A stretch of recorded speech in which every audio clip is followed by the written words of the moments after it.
Alright, good evening, ladies and gentlemen. Welcome to my thoughts on Atelier Rorona, the Alchemist of Arland. This is I don't know, it's an RPG, but at the same time it's pretty light on the RPG. So yeah, I'll just say it's a JRPG because it's pretty similar to one. So, this is Atelier Rorona. It's I don't know, like a 2-year-old game now. It was recommended to me by, I know him as Richard, but he goes by like Key of Reason, King of Clubs. He goes by many names on YouTube. He has like a couple accounts. But he hyped the game up a little bit for me, so I was curious to check it out because I noticed that there was 3 games already in the series on the PS3, and since the PS3 is lacking RPGs, I figured I'd give these ones a try out, see what they're like. But so yeah, let's give it a try. All right, so starting off with story. You basically play this girl named Rorona. She's like a, you know, your average teenage girl stereotype. She's basically the, what do you call her? She's the shy, happy, stupid one. You know, she's like someone's making an angry statement at her. She's like, "Oh, that's mean. Wow!" Like she says a bunch of stupid shit like that. She's always happy, makes the best out of every situation. She's never really sad. When she is, she's the cute sad, you know, like everybody's like, oh, that's cute. But yeah, she's your pretty average main character, or really main female character. But basically, in the beginning of the game, a knight from the kingdom comes to your workshop, and he's like, well, your alchemy workshop is being shut down. Tell your master to come to the castle and get the details and all that. So you're like bugging out, trying to figure out why, and your master is introduced. She's the genius who doesn't really give a fuck type character. She wants to have fun. She doesn't really care about being serious.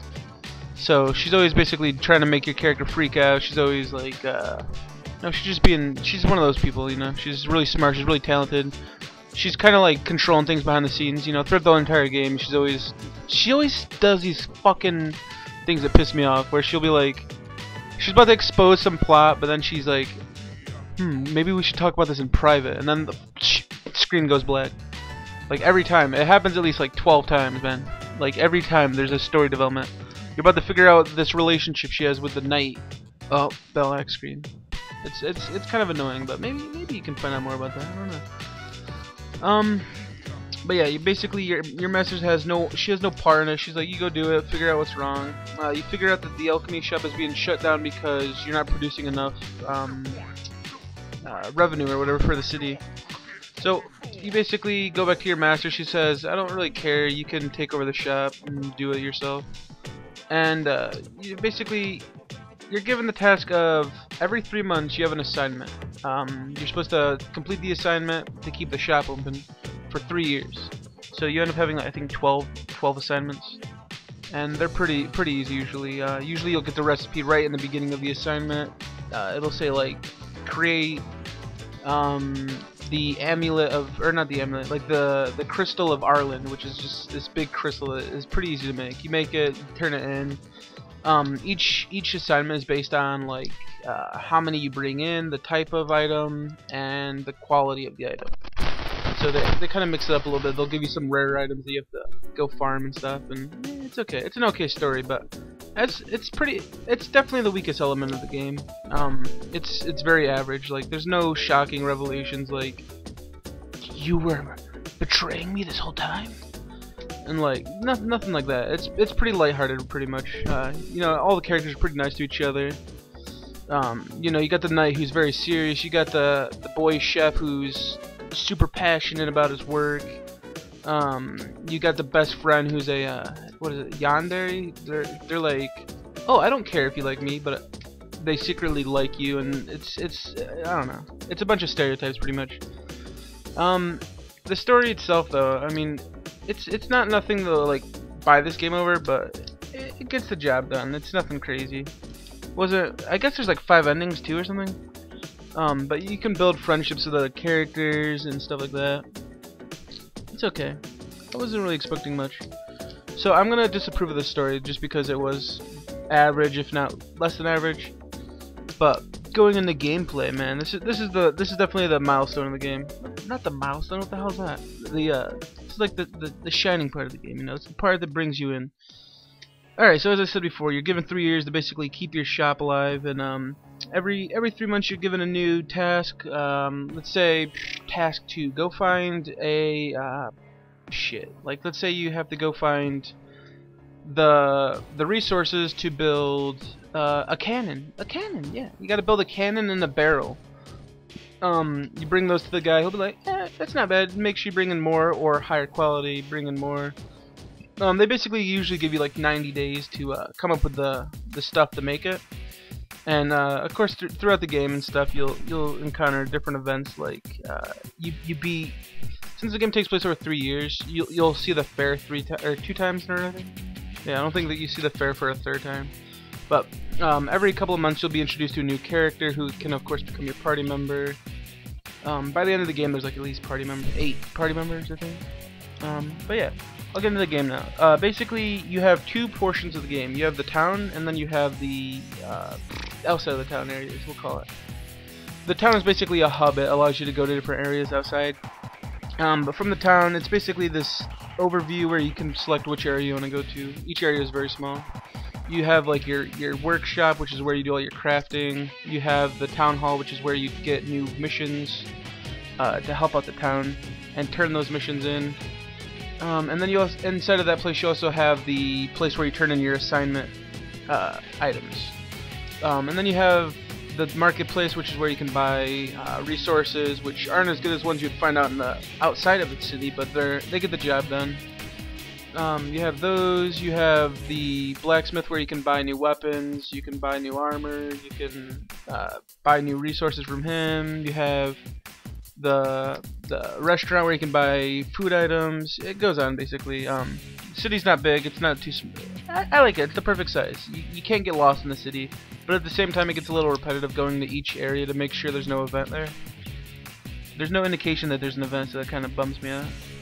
But yeah, like I said, the city's basically where you get stuff done. You get quests there, you turn in quests, you get items, you craft, you level up your friendships with your friends, you meet new people, and so on.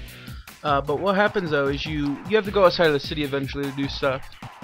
Once you go outside the city, it's basically like the overmap of the city. You basically have a bunch of areas you can select. You go to that area, and then you explore. Usually anywhere from 1 to, let's say, 8 areas in the zone or whatever.